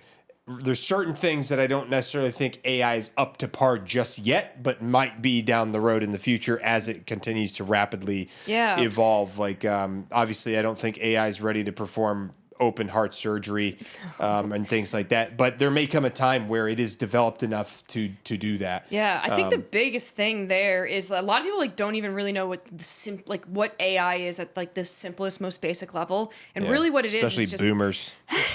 I mean, yeah, they don't want to even.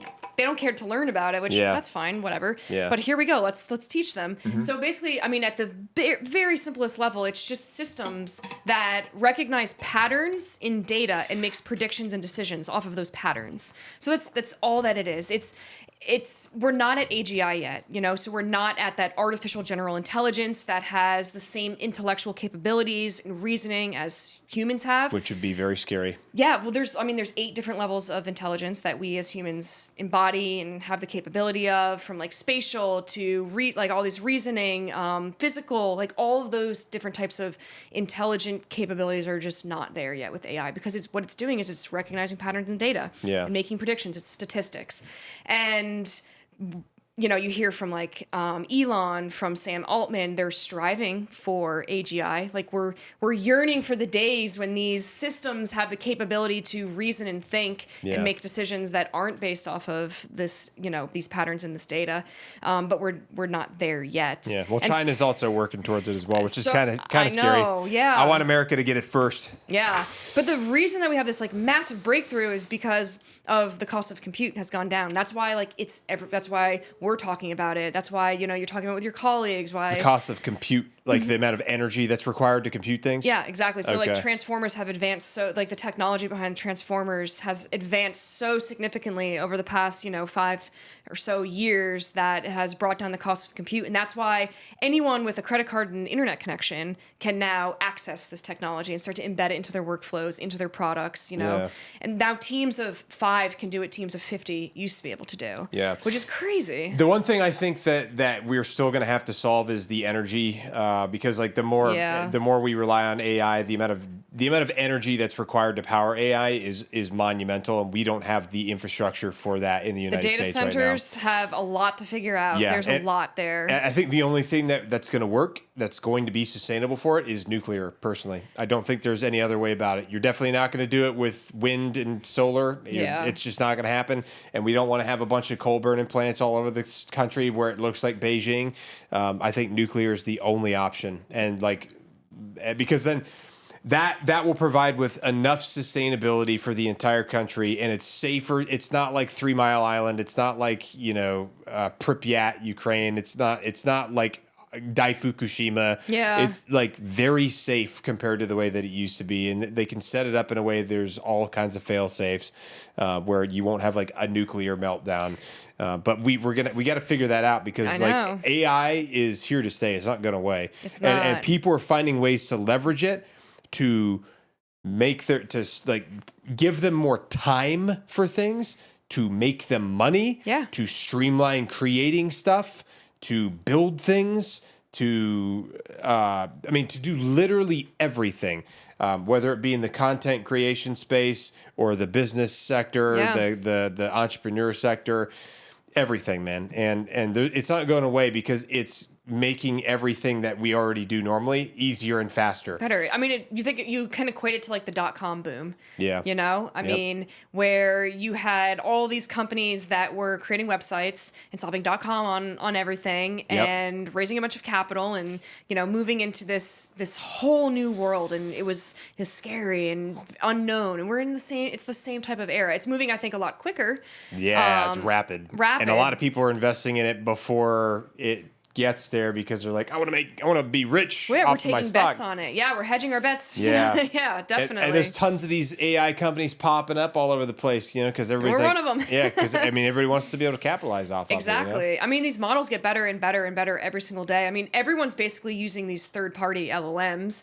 I mean, if you think of a company, GenSpark, for example, they're relatively new. They just raised their Series A for, I think they were over $100 million at $500 million valuation. They're doing over 40 million in ARR, which is like an insane for a Series A company. And I mean, they're relying on the same LLMs that power ChatGPT. What is an LLM? So large language model. Oh, large language model. Gotcha. Okay. Yep. So like OpenAI, like Anthropic, they're makers of Claude. You have all these different companies that are building their own large language models that are powering all of these like AI companies that are out there that you know, you'll use to probably edit this podcast. And, all this stuff. So your company, what AI language, like large language model, are you guys using? So we have a bunch of redundancies built in. So whether OpenAI is our primary, but if for whatever reason OpenAI is down or we can't pull from you know, that large language model, we have the redundancies built in to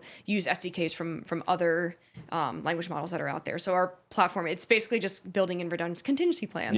Tertiary, secondary. Yep. How did you, like, that's the thing, the key though, is like, how did you figure out how to run your business with AI? Did you type a prompt in there? Did you figure who wrote the prompt? No, I mean, that just comes with a lot of practice and a lot of time. And I think one of the big things that founders, especially like early stage founders, do wrong is they think AI is going to solve all of their problems, and they don't build the systems and processes first to figure out what works and what doesn't. And if you just throw AI and tack it onto a problem, it's not going to solve. It's not going to solve your problems. You have to have basically let's use the sales pipeline, for example. That has to be in place before you can start to embed, you know, AI capabilities into it to enhance it, because if not, it's just going to output crap for you. For our product specifically, what we're doing at Oply is we take a lot of proprietary data on the homes, and then we have our own models that then output very unique insights and recommendations for that homeowner. So for example, based on data, exactly. Okay. Yep. So for a home inspection reports, thousands of lines of raw metadata. In the past, what happened with an inspection report is it probably ended up in your email and you never looked at it again after you bought the house. Yeah, because, you know, you were like, bro, I don't have time to sort through this thing. Yeah, and no one pays any attention to it, but there's such valuable information that has just been locked away in these PDFs for so long that has been unusable. So now we have access to that information, and we can completely transform how a homeowner learns about their house, how they interact with their property, how they protect their largest investment, because we have the systems in place to output the right types of recommendations based on that home. Yeah. I mean, other things like weather, IoT devices. So a lot of people have drip sensors on, you know, under their sink, or they have a monitor on their HVAC. They have a Nest. Like, all of that information is kind of just scattered about, and it's not really providing insights as to how to take care of your home. And that's what Oply does, is it aggregates that information, and then it creates this systematic way for a homeowner to just basically click a button and say, yeah, I want to get this taken care of because it's what I need to do next. When did you find that company? So we launched it August of 24. Okay. We had been building it for about probably a year before that, just kind of like in the backgrounds, kind of like in stealth a little bit. How did you guys build it? Did you have help, or did you like? Yeah, I am not a coder by any means. I'm not. Oh, you had a coder help you do it? I'm not an engineer. Yes. Okay. Yep. So we raised some capital. We hired our initial team. We got some ML dudes that knew what they were doing, and just started figuring it out. It took, I mean, it's still a work in progress, right? Like, I'm not saying that Oply is the end all be all solution. Like, there's so much that still has to be innovated and created and iterated off of, but it's just step in the right direction every single day. It's moving forward. Yeah. So, do you think, like, in founding your business, do you think what you learned while you were at Harvard University kind of helped set you up for success in creating this business? I would argue for sure. Okay. I would definitely say so. I mean, there were definitely some classes, because the way that Harvard works for the MBA program, it's a 2-year program. It's in person. There's no electronics. There's no, so you can't have your laptop in class, no phones, no tablets or anything. So it's a very focused environment, which is great because you're forced to learn for those 80 minutes of that whatever class you're in. But then you also are forced to take classes that don't necessarily pertain to your interests. So, like, I was taking classes that I don't think they really, made me a better founder. Fluff classes is what Exactly. they call them. Hey, you're going to pay us for this class we require you to take. Yeah. There was one class I took that was called leadership. And I was like, you probably already had enough experience. You never have enough. You never have enough. You probably had more leadership going into that class than I would say arguably the majority of the people that were in that class. And the interesting thing how Harvard does it is it's all case method. So you read a case, you put yourself in the shoes of the protagonist, and then you talk through like what would you do in that situation without knowing kind of the outcomes. Yeah. And so a lot of the cases, especially in that class, I was just like, man, I should write a case because I have some stories that people would be like, I don't know what to do in this situation. Yeah. But yeah, so I would argue that though Harvard for sure set me up for success, and not just me, our company as a whole, because introduced to some really influential people. I mean, Bill Ackman's on our cap table. He personally invested in our company, and there would be Bill Ackman invested in your company. Yes. Wow. Yes. So there is. How did you get his attention? Right? There would be no way without Harvard. So I was in this one class called Founder Launch, brand new class. One of my professors, his name is Reza Sachu.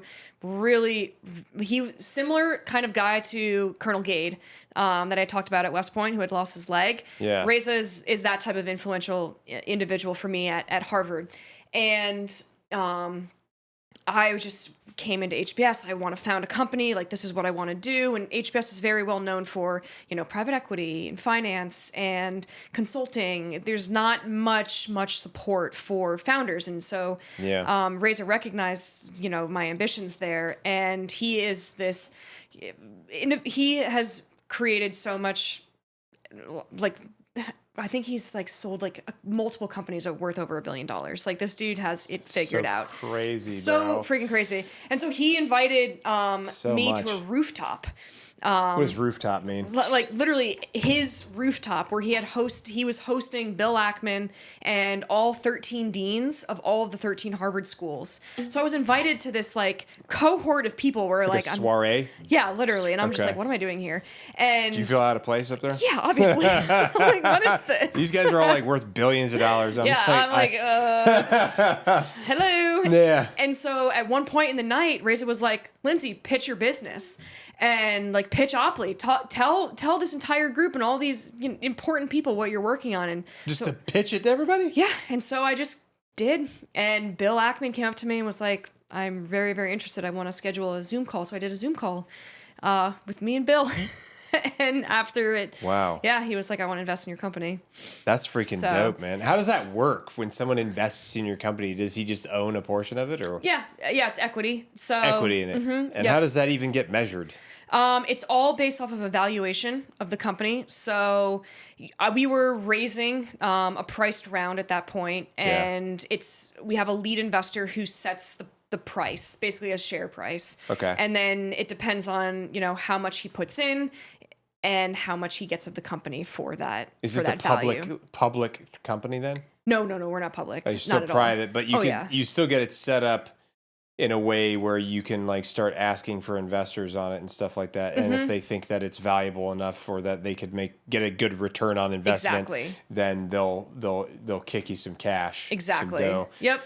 I don't know how, if I ever get to a place where I'm trying to raise capital to build my business or something like that, then I'll reach out to you to ask you how the hell you do that. Yeah. Because I am in a position where I'm all self-done. Everything's done by me. Good for you. Bootstrapping it. Well, it's like drowning. It's kind of violently drowning all the time. Yeah. So, I don't know. It's another world. It's another raising institutional capital from VCs, from individuals like Bill Ackman. I mean, a lot of lawyers are involved. It's very expensive. It definitely dilutes. So Gabe and I are the co-founders of the company. It diluted us to be able to bring on that capital, but it's worth it because it's very strategic who you bring onto the cap table. And it's not just the capital. It's not just cap table meaning what? So cap table is basically the breakdown of ownership of a company. Okay. So everyone who has every dollar that has been put towards the company as an investment gets a certain amount of shares in the company, and then it's your capitalization table. But it's a private share. Yep. And who determines how many shares there are? So my lawyers and I determined from the start of the company how many shares we were going to start the company at. And when when you raise capital, you actually add shares to the pool. So what it does is, so like, for example, we started our company at 10 million shares, and now after a certain amount of rounds, you're at 20 million shares because they've bought an additional 20 million shares or 10 million shares on top of our original 10. Because they invested a certain amount of money, and then that basically buys shares out of thin air, essentially. But it's still, it just ends up that they own a percentage of the company based on the shares that they added that that the lawyers determined the value of. Pretty much. If you think about it just like a numerator and denominator, you're just adding a larger number to the denominator, so it makes the numerator, it makes like the overall percentage smaller for those individual shares that are owned originally. Okay, that are already owned originally. Okay. Man, that's a lot. But I mean, so I learned all that at Harvard. Here's the thing, though, man. It's like when the most successful people that have the most wealth and have been able to buy the home that they want and do the things that they want and travel are involved in business or entrepreneurship. I would agree. I would say arguably the large majority of them. Yeah. More so than professional sports athletes, more so than anybody, I think, is typically those. It builds, it's long lasting, right? Yeah. I mean, you can only be, celebrities obviously could be lifetime, but athletes, unless you get some sort of like brand endorsements and deals afterwards, there's a limited time on your ability to be that professional of an athlete. So yeah, it's tough. It's tough, and honestly, it's tough in the entrepreneur space too, because like you're risking it. Oh yeah, you're risking everything. And it's like I feel the same way. I do different stuff than you. I provide more of a service than a product because it's like it's not a physical thing that's doing something, but still providing something of value to people is the point. Mm-hmm. If you can find something that is valuable to people that will improve the quality of their life or something that benefits them in some way that you can figure out how to make money with. Exactly. Then it's like then it's going to become something. For you, it's you. You're the brand. You know what I mean? Like you're the business. That's what. But that's hard because you got to figure it out to do it yourself. How you're not going to get somebody to invest in you as yourself. I mean, you could maybe, but investors it's different. are a little bit. Like VCs, venture capitalists are a little bit less likely to do so because all of the risk relies on one person. Yeah. That's why Martha Stewart at first was like so hard to get investments because people were like, well, what happens if one bad thing happens to Martha Stewart, which it did? Yeah. What happens to that brand then? She is everything. You know what I mean? So that's kind of where, you have to play your cards correctly and kind of learn that game. I'm not in that game at all, but it's just I still don't know what the hell I'm doing. I'm just like working my ass off and that's trying to figure it out. But nonetheless, it's very, what you're describing, it makes sense. And I've seen a lot of people very successful in the entrepreneur space. Whether it's building products. I mean, I've seen, funny enough, I know this small group of kids. They're not kids. I mean, they're in their 20s. They run a military surplus store. Nice, yeah. But it's like based online for the most part. I think they're in Wisconsin. These dudes are killing it. Like they're making good money. They've built they got a warehouse. Yeah. They have like tons of products, and they've built a massive business off of selling military surplus online through TikTok, Instagram, Facebook, YouTube, all that stuff. And that's still entrepreneurship. It's different 100%. For sure. It's different than AI or just. Well, what it is you're just finding something that someone finds valuable. Yeah. That's really what entrepreneurship, in a nutshell is, and then being able to capitalize on that. Yeah.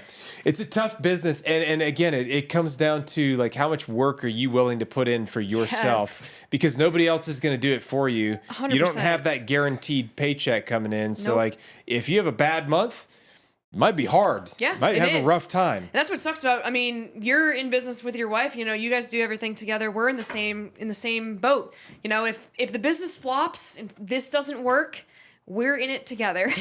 Yeah, you're like, so hopefully you have some good friends if that happens. But I think, if Bill Ackman invested in it, you're probably going to be fine. We're pretty confident. Obviously you never know what could happen, but sure. We're the kind of individuals that are just not, knock on some freaking wood. Yeah, knock on all the wood. Yeah. I think you guys will do well. And even if, we'll figure something else out, you know what I mean? That's the kind of mindset you need to have as an entrepreneur. Is like, I was on the panel earlier today and just talking about they were like, well, why do you want to be an entrepreneur? And one of the things is, like I mentioned before, I trust my judgment, but also I'm very okay with delayed gratification. I don't need a paycheck right now. I don't need to be told that I'm the greatest thing since sliced bread right now. Like, I want to build something that people love and that people care about, people use, and then all the money, all of that, whatever it is, can come way down the line. Yeah. I don't care. I am good waiting and working my ass off until I get there. That's how I'm at right now. So that's people. I'm sure the perception is that people think I probably make disgusting money. Nope. Still broke as everybody else. And the reason why is because every penny that I make, every single penny gets rolled back into the business to continue to grow it, to continue to make it a better product, to continue to supply it. And that provides jobs for other people because you got to pay editors, you got to pay people to travel around places, you got to pay people for filming stuff for you. It's crazy. Everything costs so much money too. And everything is super expensive. And so people think that you make a crap ton of money, but I'm okay with postponing that gratification 100%. as well to get to a point where I can continue to support other businesses. Yep. And then continue to grow mine so that eventually one day, because ultimately one day I'd like to be able to give away money. Yes. I'd like to be able to support nonprofits if I could. Like if I could give away hundreds of thousands of dollars a year, I would 100% do it because I know I could direct it towards the things that are important to me. Be able to give back. That's like that's like the end state. Be like, what legacy do you want to leave or whatever? I'm like, I don't want to leave a legacy. I just want to help people. I want to help people. I just want to make a difference in somebody else's lives. Like, that's what I want to do. Yeah, agreed, 100%. And make an impact. Yeah, give back. Exactly. Like I don't care about like if people remember me down the road, but if I can help some people while I'm on the earth for this limited period of time that we're here, then I'll feel like I did something worthwhile with my life. I feel the exact same way. Yeah, and the good thing about this whole community in general, whether it be like social media or entrepreneurship, is that and veteran space, is that we run into a lot of very driven people who have a very solid work ethic that are doing good things in their own perspective areas. And I like to surround myself with people like that because it makes me better. Yeah. Oh, 100%. You should never be the smartest person in the room. No, I'd rather be the dumbest person, and then I'll learn from these people. I'll ask them questions. You surround yourself with people that know way more than you do. Yeah. Feed you the information, and sure, you can make the decision, but yes, I totally agree. Yeah, I think that works. But anyway, I know we've got to get going back to this conference for some stuff going on. But again, I really appreciate you taking the time. I know this was super spur of the moment. No, it was fun. I enjoyed it. I did too. Yeah. I've enjoyed getting to know more about your story. And I know you're like, I'm not gonna have as many like I was getting shot at by machine guns, like, and that's fine. I think that your story is unique, and you've achieved a lot in the short time that you've been on planet Earth for. And I'm sure you'll continue to be successful because you seem like a very driven, very sharp, very focused individual. Yeah. And I can have an appreciation for that because I have a very unhealthy work-life balance, but because I am very driven towards things. Yeah, exactly. And some of the most successful people I know have that inherent drive. You got to be a little crazy. You got to be a little sociopathic maybe. You got to be a little, whatever the word is. That. Yeah, to get after it. But I do appreciate it again. I appreciate you taking the time to come here and share your story. Hopefully somebody gains something. I'm sure somebody will hear something in this that they're like, wow, I didn't think about it from that perspective. Or maybe a young lady who's sitting at home like, you know what? I'm going to go to West Point and then start that process. I'm sure somebody will hear it. So that's what means the most. Yeah, that impacting really people like that is huge. Yes. Well, anyway, I got this for you. Oh, this amazing. is mine. And sorry to give you the handshake. No, you're good. Here we'll do a handshake like that. I was like, I want to see the. Yeah. It's they're serialized. One side is just like a logo that I had made from a Marine, and then that side is the Battle of Belleau Wood. I like that. I like that a lot. Don't gas out. Yeah. Hell yeah. Don't gas out because it's easy to gas out. You know. Yes. It's easy to go too hard and not take enough rest and take care of self-care stuff. Yes. You know, especially when you're on the grind. Yeah, it is a marathon. Life. That's life in general. So. Yes. But again, I appreciate your time. Thank you. Thank you so much for coming in here and coming on the show. Yeah. And I look forward to seeing where Opley goes in the future. I'm sure that you guys are going to crush it. I know, I'm telling everyone, you're going to, Uber took a little bit of time to get out there, but now it's a verb. Yeah. We will be. Yeah, we're going to Uber over there. Yeah, exactly. Yeah. Yep. Yeah. Yeah, Opley will be part of your verbiage, part of your life for your I hope home. so. Yep. I hope so, man. I wish nothing but success for you guys, you and your husband, and you guys, best of luck with everything, and I'll see you back at the conference. Yes, let's do it. All right.